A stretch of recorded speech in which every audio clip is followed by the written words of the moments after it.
Hi, so joining me today is Annette Kahrs from Hope Not Handcuffs and Mike and Kim Haney. And what we intend to do is talk a little bit about Kratom. And the idea for this presentation really came from the fact that a few weeks ago, the four of us spoke before the Orange County Legislature. And one of the concerns that we had is the substance Kratom. And Kratom is a recreational substance that you can purchase in most convenience stores, and it's currently illegal in 7 states. The FDA is currently undergoing a $2.3 million study. There's been back and forth on the benefits and the harms of Kratom, and I just thought it would be really interesting to present to everybody on our YouTube channel this special report. So welcome, Mike and Kim and Annette. Thanks for joining me today. Thanks for having us. Yeah. Great. So Annette, did you want to start and just talk a little bit about Kratom? Sure. So Kratom is a herbal substance. It's from a tree in Southeast Asia, I believe, is where it originates. It is something that is sold illegally in your gas stations, corner stores, some delis, and it's sold in a couple of different forms, which we can talk about in a few minutes. But it is a legal substance that can be addictive. There's a lot of negative effects that can come from it, and it's a concern that it's available over the counter. So. Yeah, and I think one of the things that surprised me, because I never really heard of it until we started having these discussions, was the availability. You can go into any convenience store pretty much in New York and just purchase it as much as you want or as little as you want right over the counter. So it's kind of interesting how accessible it is.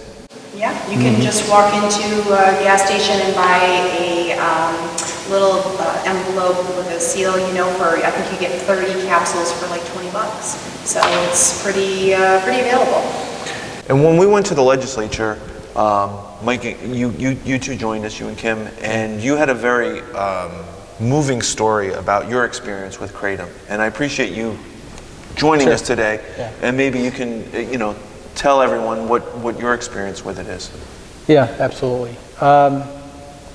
I'm not an expert on this subject, but what I am is I have some personal involvement with Kratom.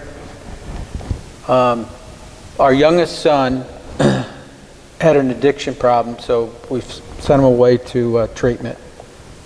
On the 3rd time, he went into sober living, and they put him on a bunch of medications that made him drowsy and gain weight. Do you remember the names of those medications? I don't. All right. There were so many. But there was people in the sober living house that introduced my son Barrett to Kratom. They started out with pills, and then the pills are not as effective as the liquids. It comes in a liquid. So he started taking them, and he realized he doesn't have to take his other medication, and then he lost some weight. So when I brought him back from sober living, first thing he says, "Dad, can you take me to the gas station?" And I said, "Yeah."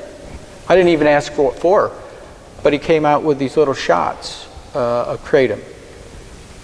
So I actually did a little research on it and found out it is addictive, and I can pretty much prove that by he went from 1 shot every other day to 1 shot every day to 2 shots every day and even 3 shots.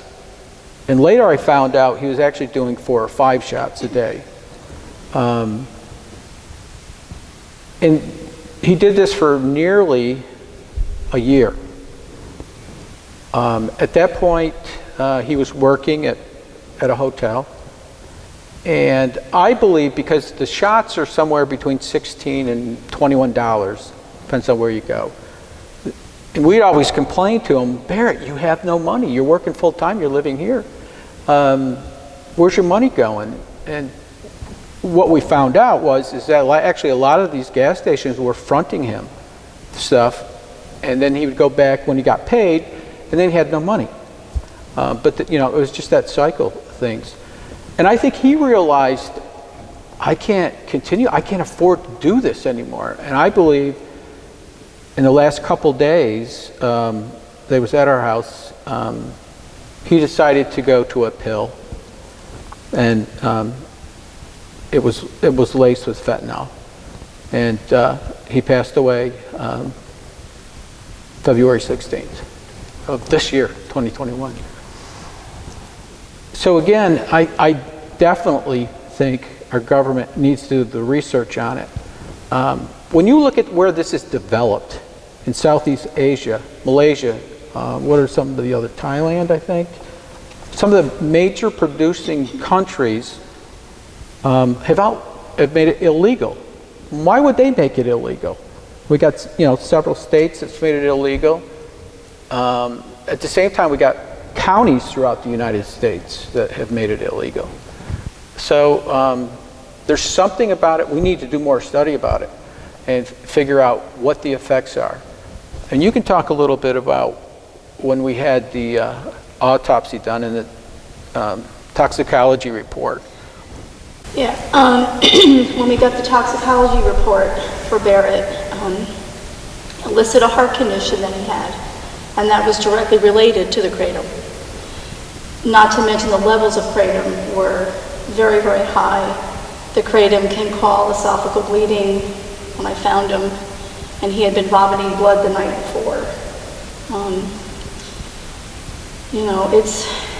It was a bad thing. We didn't know it.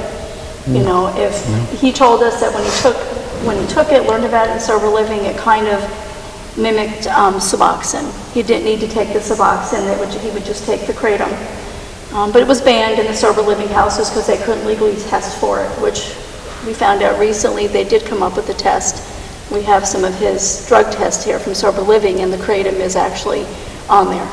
So the sober living houses are testing for it. So if they're testing for it along with meth and cocaine and heroin and all the opiates, why are we able to buy this over the counter? And you would actually get kicked out of sober living if you test positive. So. Many of his housemates were kicked out if they were found with any kind of kratom in their system. Why do you think it's legal? Why would someone take it? What's the benefit of it to us? If any. I'll be quite honest about it. When he was taking it, and I said it's legal, I got to try this. I don't know what it's all about. And it's amazing how euphoric it is, and I'm glad I'm old enough to realize that I don't need to take this anymore. But it is a euphoric feeling, and it lasts a long time.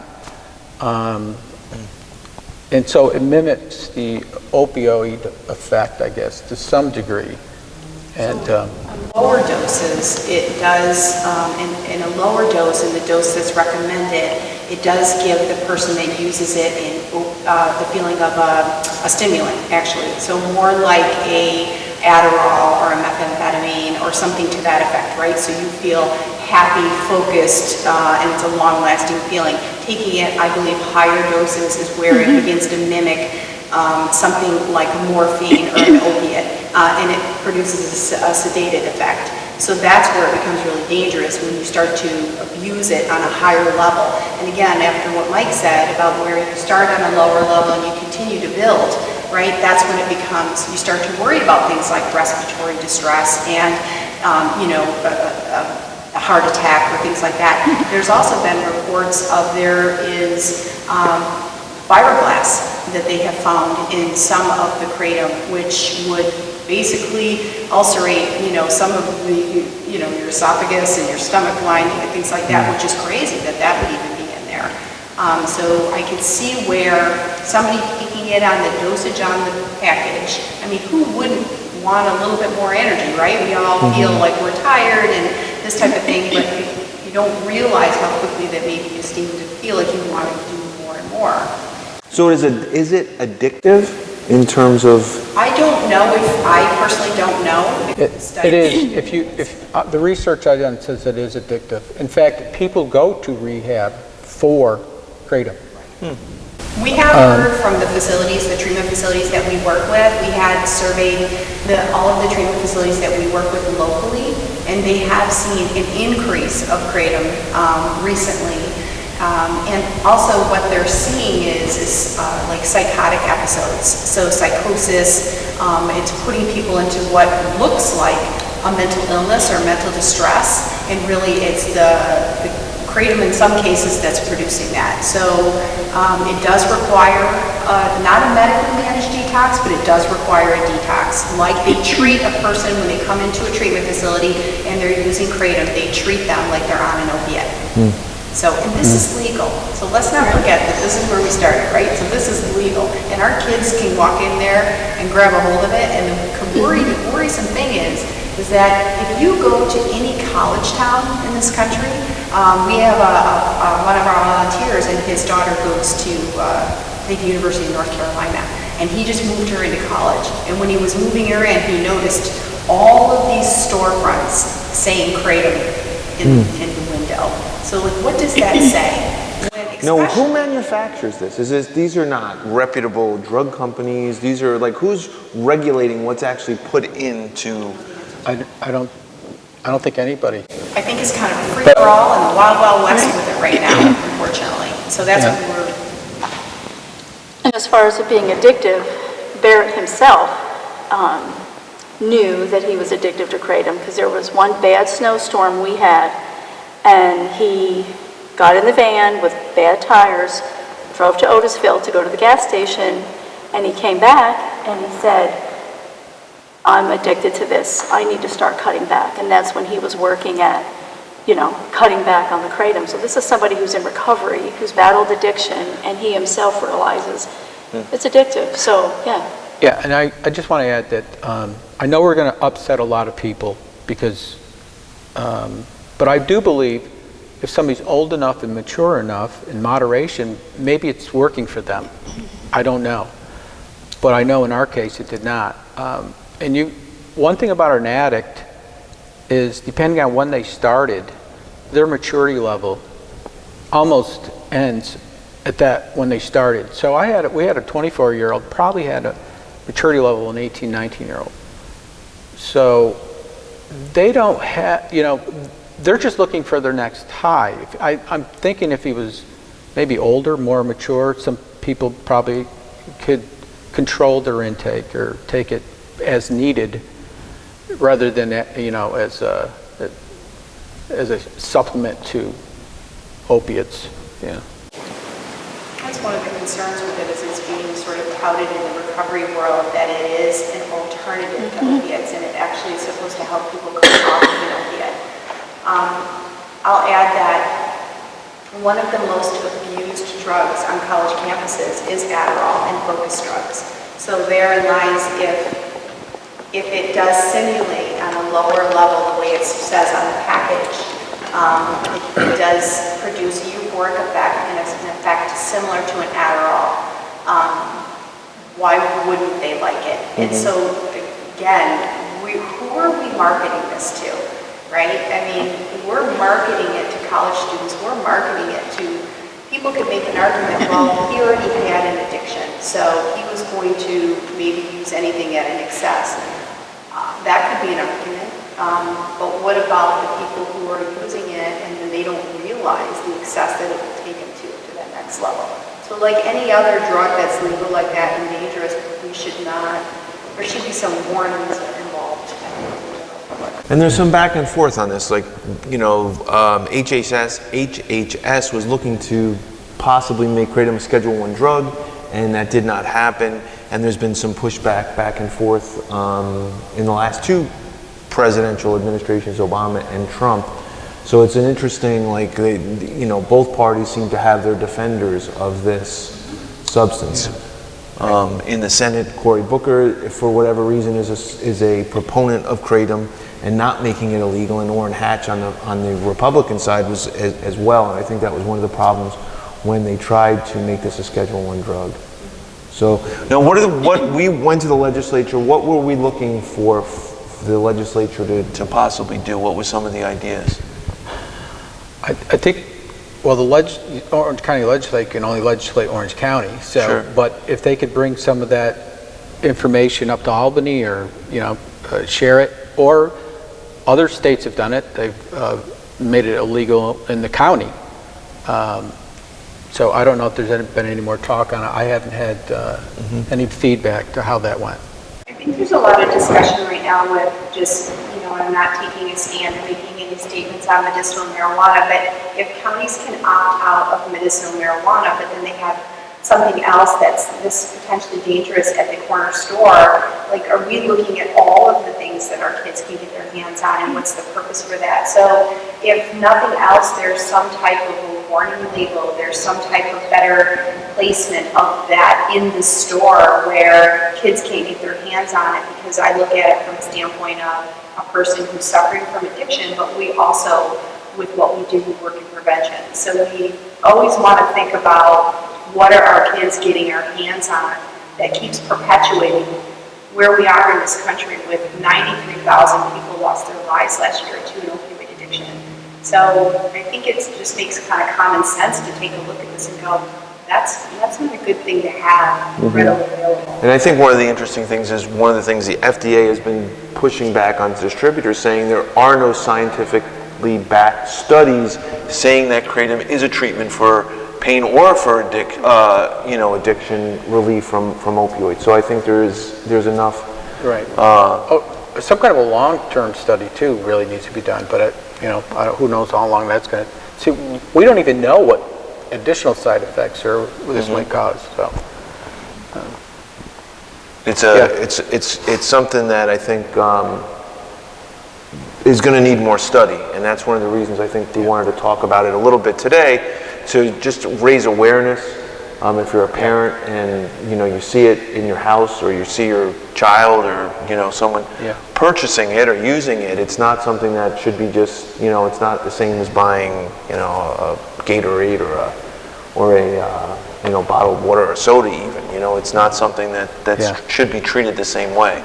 Just because you can legally buy it doesn't mean that it's a good substance to ingest. Right, and I mean, it is an emerging substance, and I think that we are actually kind of on the forefront of talking about it. I think we're going to hear about it more and more in the future, because I know that a lot of kids are aware of what it is. You talk to a high schooler or college student, they're well aware of what it is, but yet I work with law enforcement all the time and train police officers on our program, and I always ask that question. How many of you have become aware or know what Kratom is? And many have not. And so if we don't know what we're looking for, that could be the substance that's causing things that we're not even aware of at this point. So again, I think we're a little bit at the forefront with it. I definitely want to say that I feel like it's a dangerous substance to become, or to be walk-in readily available. I'm not going to debate whether or not it has beneficial, things in the, I just don't think you should be able to walk in at a corner store at 18 years old and be able to buy this, or 18. Well, at least, cigarettes are 21. I mean, at least right now, a 10-year-old kid could go in there and technically buy it. So, because there is no restrictions. So at least put it up to 21 in an attempt to get it out of our youth's hands. And maybe educating the places that are selling it. Maybe they don't really even have any idea what exactly it is that give them the opportunity to know, by providing them some information. Do you want to have this in your store readily available? So maybe some education to parents, education to store owners, education to law enforcement, awareness overall. No, that'd be great. Good. Well, thank you, everybody for joining us. I know it's a tough topic for you guys to discuss, but I think maybe that this is a good message that we can get out and raise awareness to the use and the abuse or the potential for abuse of this substance, and hopefully moving forward we can get some movement on it and at least get more study. I think at the very least that's what we're looking for. So thank you for joining us, Annette. Thanks once again for being with us, and thank everyone for tuning in. And if anyone has any questions or concerns about this, you can always email me at chief@mounthopepolice.com.